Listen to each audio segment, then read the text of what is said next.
Liv Morgan has a very toxic trait, something in which she just went in on in a recent interview that I think is very interesting. And it's not what you think. I will just say that. It's not what you think, but it's what you're going to want to hear.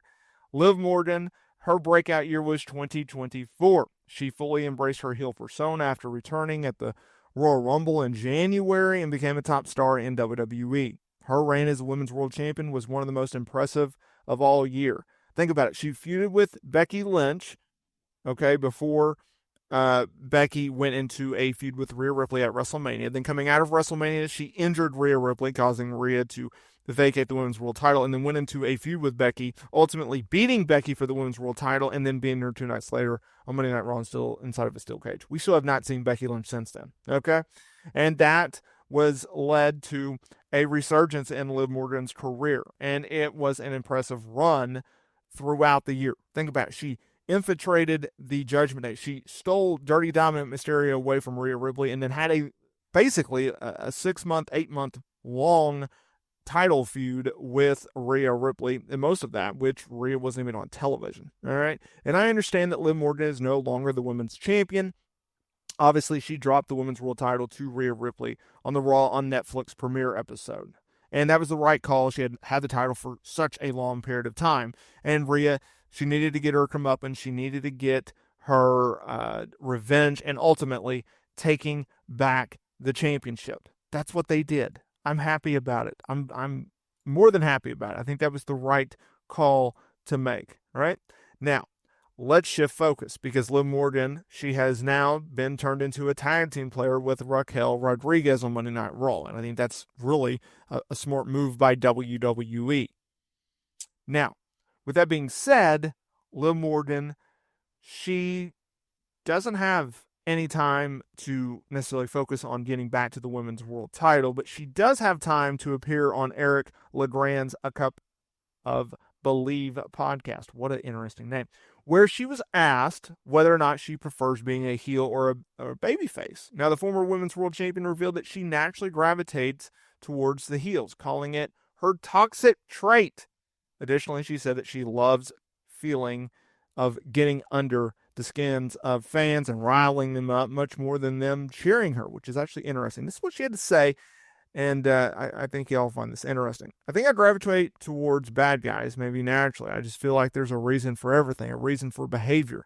I just feel like there's a reason for everything. There's a reason for this behavior. There's something misunderstood there that I kind of want to figure out. That's my toxic trait. That's my red flag. It's the best. It's so funny. It's such a different feeling than being cheered, being disliked, to get people riled up to the point where they want to voice their displeasure for you. It's such a funny feeling, and I love it. That's interesting, right? That is very, very interesting. And you know what? I can't say that I'm necessarily surprised, right? Because like Liv Morgan, she's a likable person. Liv Morgan has a very strong following with her fan base, a very loyal fan base at that. But I also think the ability to adapt so quickly and so well to being a heel, I can't say I'm surprised by that either. Like, she's done really, really well in that role. And I think that has been showcased because while, yes, she's been a heel in the past, she hasn't been able to really showcase this type of heelness, right? If that's a word. And what do I mean by that? Okay.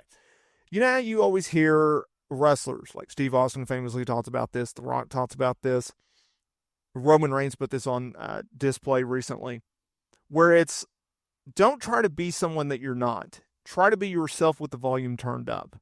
So Liv, I think, was looking at herself and she was trying to reinvent herself. And, when she returned at the Women's Royal Rumble, she was like, okay, I'm going to go on this Liv Morgan revenge tour. I think she looked at it as, okay, what are all the annoying traits? What are all the bad traits that I have in my personality?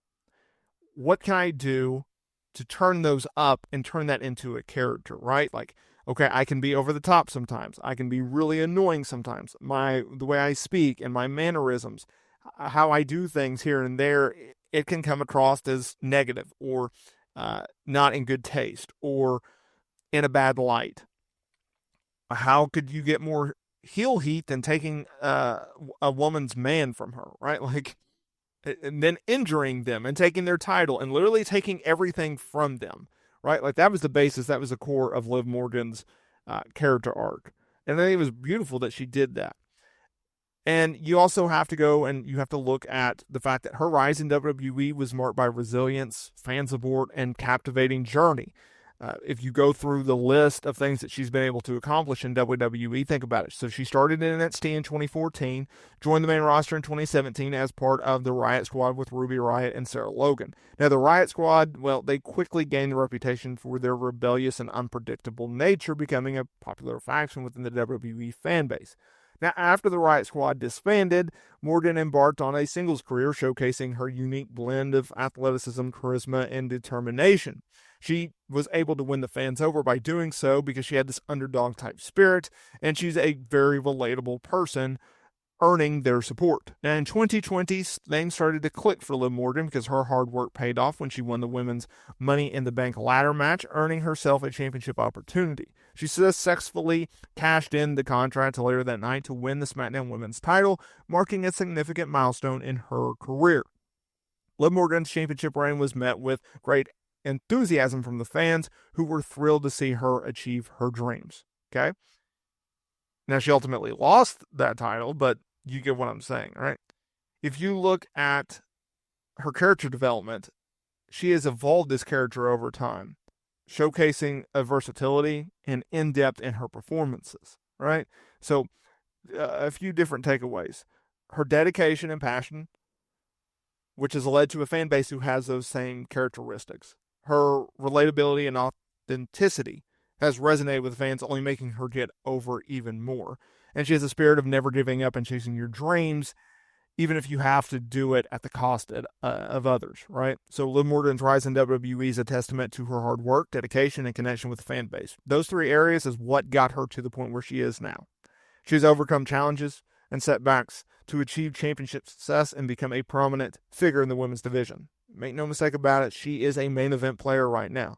And as she continues to evolve and grow as a performer, Liv Morgan's future in WWE looks more and more bright. Okay? So I think she is going to have a heck of a 2025. If I had to take it, if I had to guess it, I think that is a fair assessment of Liv Morgan. It's something in which I look forward to. It's something in which I cannot wait to see what she does next. I think her and Raquel Rodriguez are going to be future women's tag team champions, or at least I hope that is the case, because I think it's a very good pivot point for Liv, right? She comes from a women's world title run, and then boom, you go right into another tag team title or another championship run, but as tag team champions, right? So it's not necessarily a rehash or anything like that.